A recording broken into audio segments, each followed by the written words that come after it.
नमस्कार बंधुरा welcome to Babli रान्नाबान्ना। आज के आरो एक रेसिपि निये चले एलाम। आशा करछि आज के रेसिपिटा तोमादेर भालो लागबे।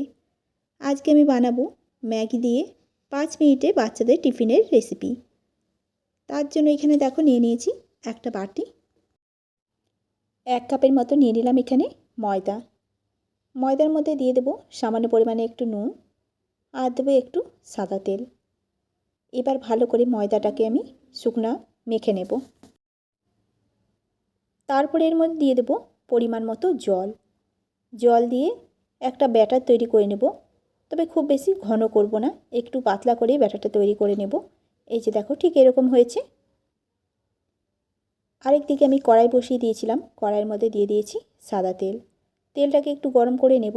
তেলের মধ্যে দিয়ে দেব আমি গাজর। গাজরগুলো কুচি করে কেটে রেখেছিলাম, সেই গাজরগুলোকে দিয়ে দিলাম।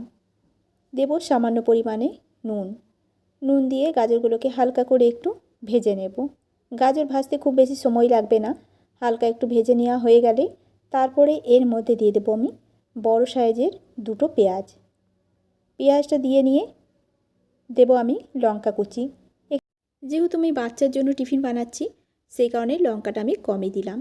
এখন লঙ্কাটা দেওয়ার পর গাজর আর পেঁয়াজটাকে হালকা করে একটু ভাজা করে নেব, খুব বেশি ভাজার দরকার নেই।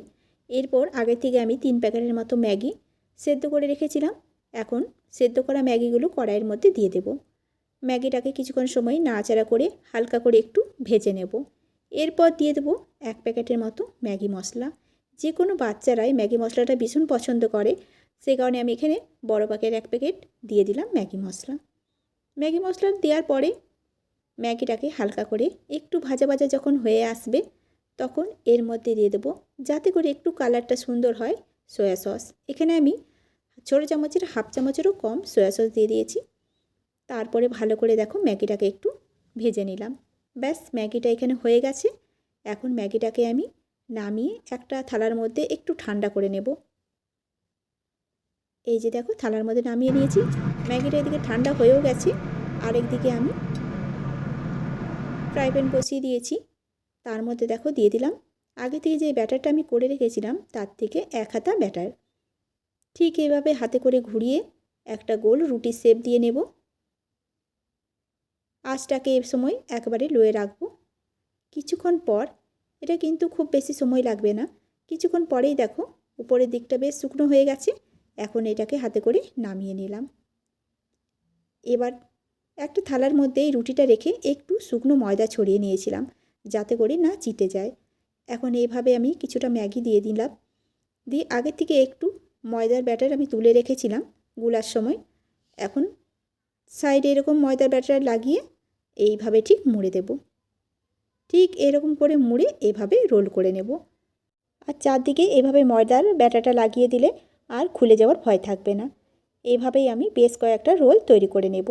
এদিকে তেলটা গরম হয়ে গেছে, তেল বসিয়ে দিয়েছিলাম সাদা তেল। তেলের মধ্যে এখন এক এক করে রোলগুলোকে দিয়ে দেব। এভাবে এক পাশটা যখন ভাজা হয়ে যাবে তখন অপর পাশটাকেও পাল্টে বেশ ভালো করে লাল লাল করে একটু ভেজে নেব। আর এটা তো বাচ্চারা পছন্দ করবেই, আর টিফিন হিসাবে দিতে কিন্তু ভীষণই সুবিধা। দুদিকটা দেখো ভালো মতো লাল লাল করে ভাজা হয়ে গেছে, আর এটা ভীষণ মচমচেও হয় খেতে। এখন আমি এগুলোকে নামিয়ে দেব। বাচ্চারা সসের সাথে খেতে ভীষণই পছন্দ করবে। তো আজকের রেসিপি তোমাদের কেমন লেগেছে অবশ্যই কমেন্ট করে জানাবে। আর যারা প্রথমবার আমার এই ভিডিওটা দেখছো তাদের কাছে অনুরোধ রইল চ্যানেলটিকে সাবস্ক্রাইব করে রেখে পাশে থাকা বেল আইকনটি প্রেস করে যাবে, যাতে ভিডিও ছাড়া মাত্র সবার থেকে প্রথমে তোমাদের কাছে নোটিফিকেশান পৌঁছে যায়।